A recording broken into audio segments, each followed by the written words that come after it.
A v následující části se podíváme na to, jak právě silový trénink dokáže zvrátit úbytek svalů a proč bychom ho měli vnímat jako biologickou investici.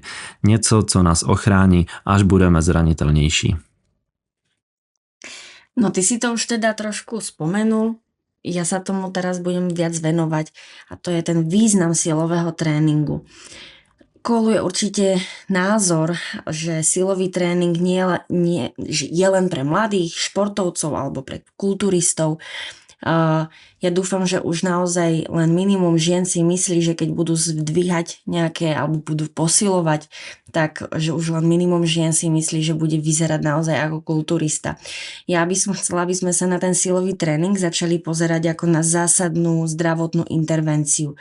Naozaj, ak by som mala vybrať jednu vec, ktorú človek môže začať robiť v 40-ke, 50-ke aj v 70-ke pre zlepšenie kvality svojho života, potom v starobe, tak je to práve to posilovanie. Poďme sa teda pozrieť, čo robí silový tréning s našim telom. Nie je to len o budovaní objemu svalov, ale je to proces, ktorý komplexne ovplyvňuje celé naše telo. Silový tréning zvyšuje svalovú hmotu a sílu. To je ten základ, ktorý nám umožňuje to, že dokážeme chodiť, dokážeme vstať z postele, dokážeme odniesť nákup, dokážeme sa umyť vo vani a zdvihnúť, alebo potom dokážeme naozaj zdvíhať deti, vnúčata. Za druhé, zvyšuje hustotu kosti.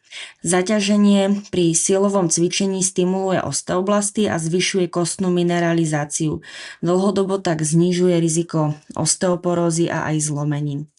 Ďalej, silový tréning s našim telom robí aj to, že zlepšuje citlivosť na inzulín, tým, že zvyšuje svalovú hmotu a svaly častejšie pracujú, tak pomáha to telu efektívnejšie hospodáriť s glukózou. Ďalej podporuje hormonálnu rovnováhu. Pravidelný tréning stimuluje produkciu rastového hormónu, testosterónu a aj IGF-1.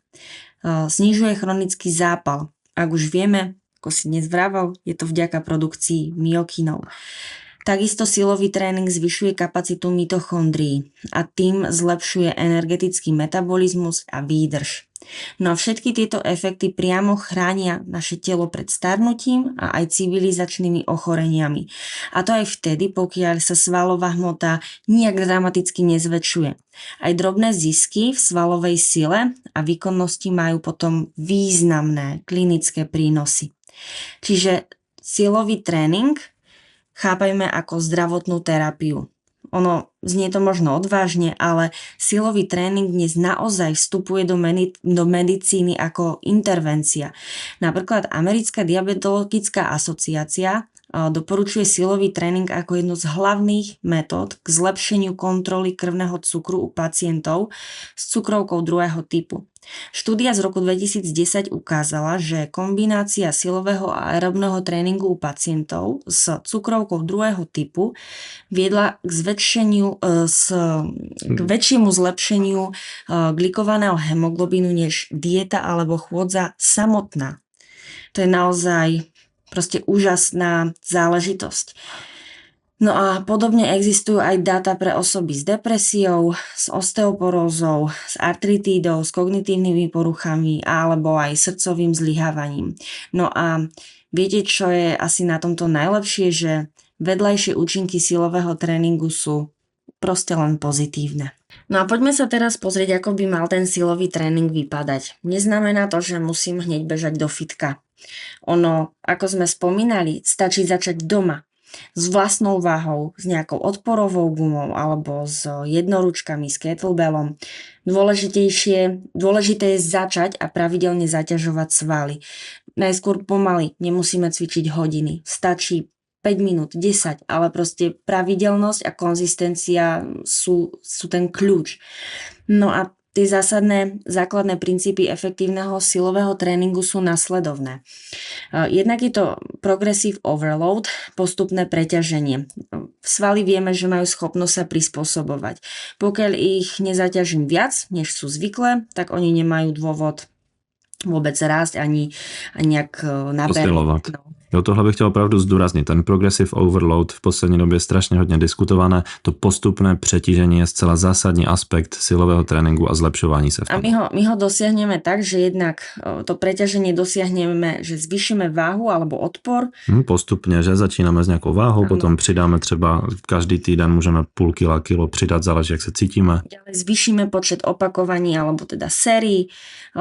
Jednak môžeme skrátiť odpočinok medzi sériami a spomalením aj tempa, hlavne tej excentrickej fázy. Teda to je fáza, kedy to závažie spúšťame. My prostě potřebujeme na ty svaly pořád vyvíjet nějaký nový impuls, aby oni se přizpůsobovali, aby se adaptovali tomu novému prostředí, které pro ně vytvoříme. Jo, my nesmíme stagnovat v tom tréninku, ale právě to postupné přetížení a ta svalová postupná adaptace je zcela zásadní věc v tom silovém tréninku. Ďalším princípom efektívneho silového tréningu je aj intenzita a objem tréningu. Pre budovanie svalovej hmoty je ideálne rozmedzie 6 až 12 opakovaní na jednu sériu, ďalej 2 až 4 tréningy týždenne. No a celkovo tých 10 až 20 sérií týždenne na každú svalovú skupinu. Pre úplných začiatočníkov je naozaj vhodné začať nižším objemom, napríklad 2-krát týždenne celé telo a postupne pridávať. Netreba nič hneď prepáľovať zo začiatku, pretože nás to odradí a nebudeme v tom konzistentní. A co bych těm začátečníkům také poradil, přesně jak si říkala, 2krát týdně celé tělo. To je celkem důležité.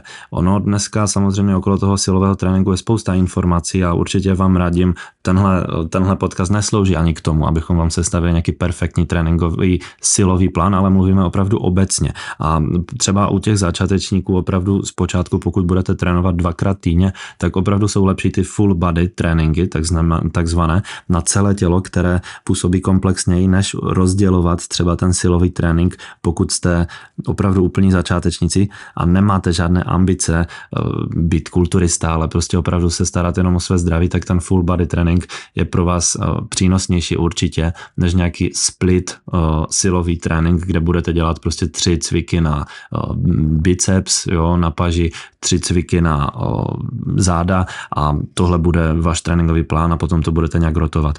To znamená opravdu zpočátku i pro opravdu každého cvičence v podstatě v těch prvních fázích ten full body trénink, aby to tělo se spevnilo celé a ty více kloubové cviky zařadit nejlepší.